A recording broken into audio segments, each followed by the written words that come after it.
No doubt about it, New Brunswick maple syrup is delicious. Did you ever wonder where it comes from? You might know that it comes from maple trees, or maybe you've gone to a sugar shack to enjoy some maple taffy. But the story of maple syrup goes way back. Making maple syrup is a practice and tradition that is sacred to many indigenous communities in eastern Canada. The knowledge of these methods was passed down from generation to generation, and the process is also taught as a great example of our relationship with the land and the trees.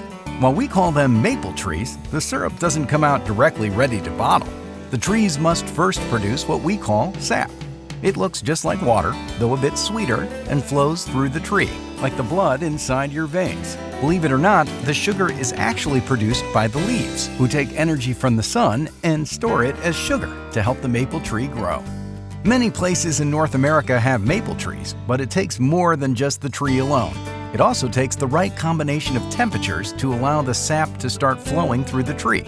New Brunswick is the world's third largest producer of maple syrup. In the spring, we have very, very cold nights that freeze the sap in the tree, followed by warm days that melt it. It's this unique combination of temperatures that allows the sap to start flowing in our part of the world. This freeze and thaw allow the sap to come out when we tap the trees, giving us access to the sweet liquid that is later transformed into maple syrup.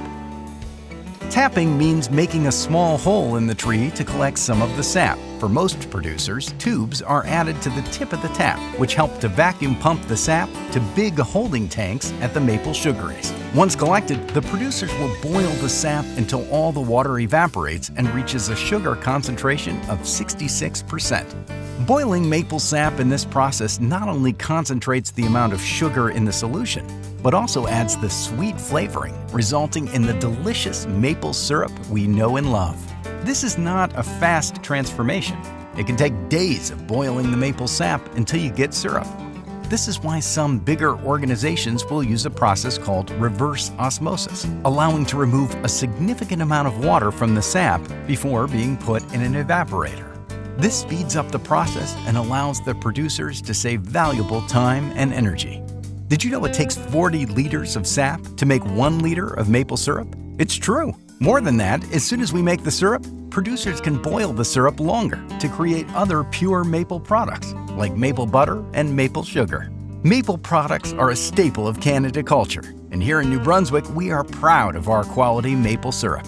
Every spring, producers invite you into their sugar shack for an authentic maple experience. New Brunswickers also love to participate in the many activities during the Maplelicious Festival, held across the province from mid-March to the end of April.